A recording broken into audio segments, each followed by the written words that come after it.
Concernant la justice humaine, je maintiens ma politique qui ne doit pas être celle de la politique du contre, mais plutôt être pour quelque chose de meilleur, quelque chose de nouveau, quelque chose de plus juste justement, c'est le cas de le dire, d'arriver à un principe qui nous mette tous dans la même justice. Dans ce principe qui est ne faites pas aux autres ce que vous ne voudrez pas qu'on vous fasse. Donc je reste sur ce coup de cœur qui est celui de la famille Obiang en Guinée équatoriale. Pour ceux qui ont déjà pu entendre des interviews ou aller voir sur internet ce qui s'est passé, cela m'a beaucoup interpellé à l'époque. C'était il y a 3 ans, quand je vois que ce n'est toujours pas fini, que l'homme persiste dans son erreur, parce que le président Obiang et sa famille ont subi une désinformation. D'abord, on va commencer par vous dire, oui, ces gens-là, vous savez, ils sont au pouvoir, mais ils ont plein de femmes, hein, ils aiment les femmes, donc ils ne sont pas très sérieux. Honnêtement, en Europe, si nous devons retirer les gens pas sérieux qui aiment les femmes, on ne va pas être bien gouverné non plus, parce qu'il n'y aura plus personne. Donc je pense que c'était une information erronée. Mais il faut que nous acceptions que toutes ces petites informations, les unes derrière les autres, font qu'à un moment donné, vous avez vécu un événement qui est passé quasiment inaperçu dans votre vie, parce qu'on vous a tellement endormi le mental, on a tellement endormi votre conscience sur le fait qu'on vous a mis tellement d'informations erronées une fois de plus concernant cette famille, qu'à un moment donné, vous n'avez rien vérifié. Et tout d'un coup, la famille Obiang se retrouve avec un mandat d'arrêt sur le dos. Et on leur dit, voilà, il faut venir justifier vos dépenses en Europe. Nous sommes contre le fait, une fois de plus, nous sommes contre le fait que vous venez dépenser votre argent en Europe, de l'argent qui est gagné au détriment de votre peuple. C'est un jugement. Nous ne sommes pas dans un discernement et dans une justice divine. Nous sommes dans un jugement de quelques personnes, certainement frustrées elles-mêmes d'un système qui n'est pas le leur, des gens certainement aussi qui n'aiment pas les gens riches, pourquoi pas, mais en même temps, nous retombons dans une désinformation. À quel moment la justice va faire réellement son travail? Alors c'est pas compliqué, comme je vous ai déjà dit, arrêtons d'être contre, soyons pour quelque chose. Donc la lumière dans cette affaire serait simple. Si la justice des hommes est capable, aujourd'hui même, de dire « nous demandons au fils de M. Obiang de venir justifier, par un mandat d'arrêt qui a été mis à son encontre, de venir justifier ses dépenses, de venir justifier où il a eu son argent, il serait judicieux que nos autorités nous démontrent qu'ils sont capables de faire la même chose pour tous les gens qui viennent des pays de l'Est, des pays asiatiques et autres, que tous les gens qui sont venus investir de l'argent dans notre pays, dans nos pays européens, tous ceux qui sont venus pour mettre que ce soit des usines, que ce soit racheter des entreprises existantes en France, racheter des clubs de football, que ces gens-là puissent démontrer dès le départ que ce n'est pas au détriment d'un peuple.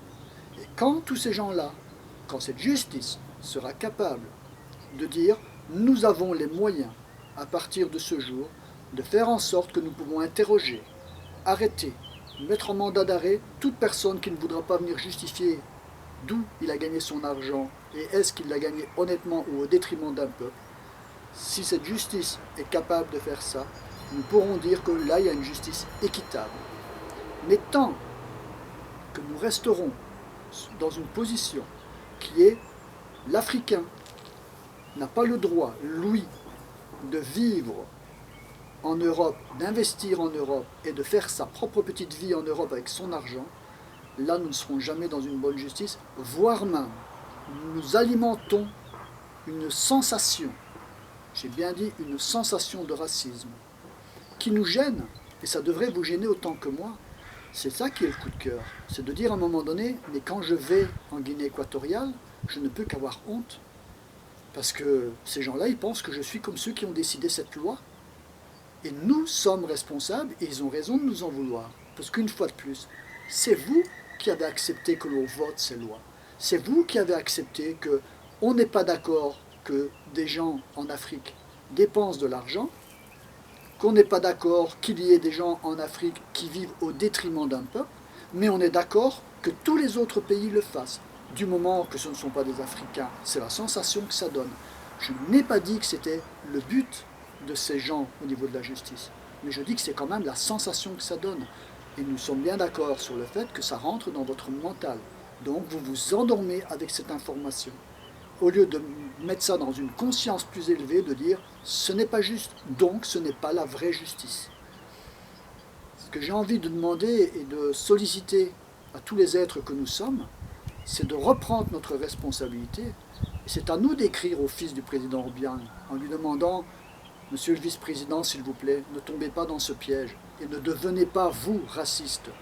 Ne devenez pas un anti-blanc sous prétexte que quelques personnes ont décidé un jour de s'en prendre à vous sous prétexte que vous êtes plus faible au niveau d'un pays.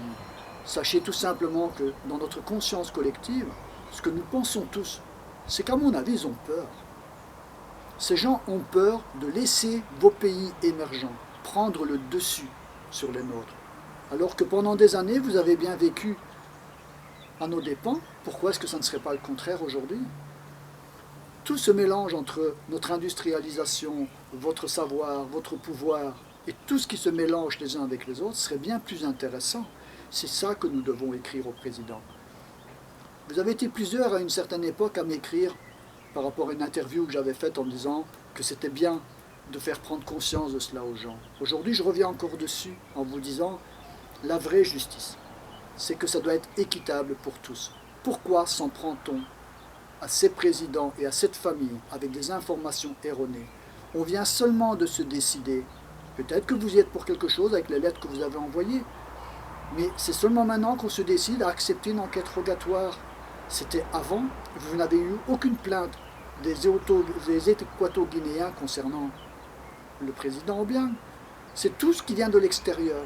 Vous vous imaginez, si je vais en Guinée équatoriale et que je dépose plainte pour les députés qui vont en vacances à l'étranger au détriment des Français qui n'ont pas l'occasion d'aller en vacances, on va me renvoyer chez moi en me disant « Allez porter plainte dans votre pays ».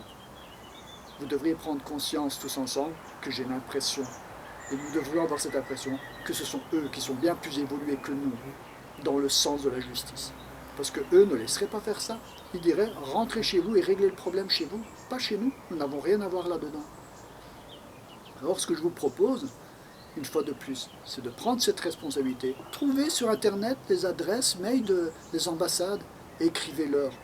Parce que c'est ça qu'ils ont besoin.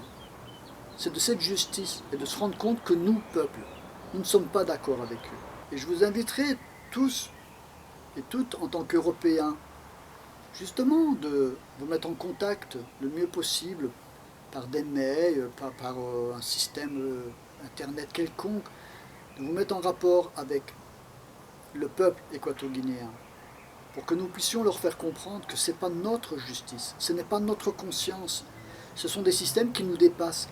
Autant nous que nous sommes dépassés par ce genre d'événement. Qui a décidé ça de cette manière? C'est pas nous le peuple. Nous ne sommes pas contre ce qui se passe là-bas.